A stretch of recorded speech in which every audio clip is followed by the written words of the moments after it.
Hey everyone, Jeff Reynolds here. Welcome to MSP Insights. We are live at DattoCon22, day 2 of our big national event. I'm excited today to be joined by 3 amazing partners. Number 1, I'd like to introduce Big Mike Morrell. Mike, thanks so much for joining us. Eric Marcus, Eric, thanks for joining us. Matt Tucker, thanks for joining us. Guys, a really big 2-day event we've gone through. You've had a great opportunity to see a lot of the innovation, obviously a hot topic. People are talking about the Passay acquisition. But I'd love to get your perspective. Big Mike, we'll start with you. What's a big takeaway from day 1? Yeah. So again, that we were just talking. We have three guys through the business. Looking at automation, looking at automation, automation that allows you to focus on, for me, the right staff for key positions and take away less value-added positions and automate that, make a script, give a better value as well for me. Bottom line, but also for them. And that's it. It's easy to come in and get lost in all of the other things. Yeah. So I think that's an important piece too, to have an idea of kind of vision where we go. But the big piece for me is automation. Right. Eric? I think the big thing for me was to know that Kaseya plans to continue to invest in AutoTest BSA and that one tool where it stacks with BSA, and then take a look at all the other software packages they have to offer, how it's going to integrate everything together to one pane of glass. Great feedback. Matt? So similar to Eric, I'm going to go with we're a long-time Passay shop, long-time Datto, and obviously the merger raised questions not only with us but across the world.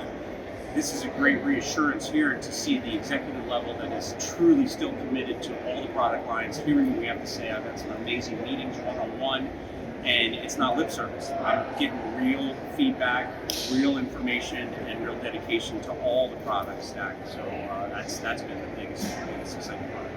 Excellent. Great perspective. I'm going to pivot here a little bit.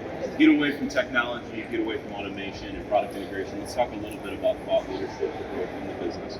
One of the hot topics I've pushed a lot of the different customers here, partnerships, is how are you getting out of being in your business versus running the business? Matt, I'd like to get your perspective because I feel like you've always been a thought leader in this area. Thanks. No pressure. Really appreciate that. So I got to get creative and thoughtful here. So it was about 7 years ago I had come to that realization that I wanted to put the company in a position where I could step aside one day and not feel the pressure of selling.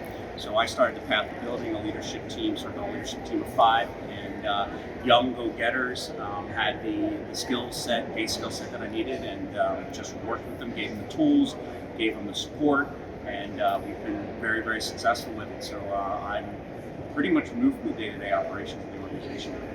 Interesting. Eric, one of the hot topics you've hit on is even thinking about acquisition. One of the things we're hitting on this morning is you've been that aggressive in putting your money where your mouth is.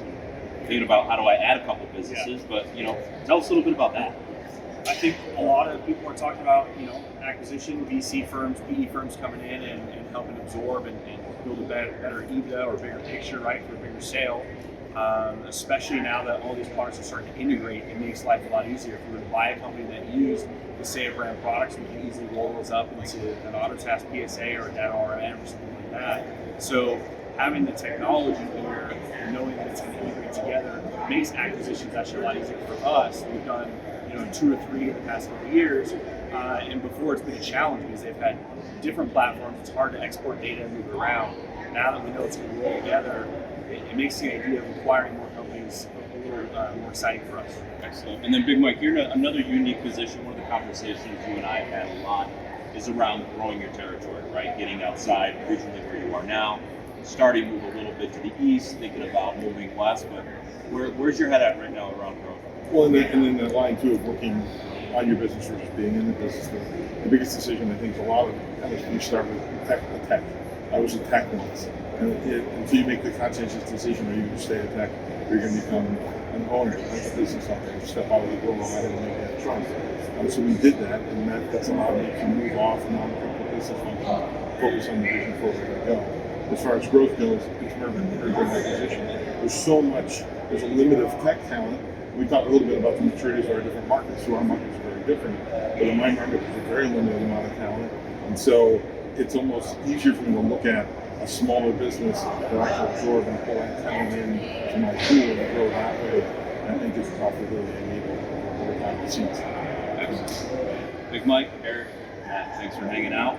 Thanks for joining us at DattoCon. Hope to see you guys soon. Thanks so much. Thank you.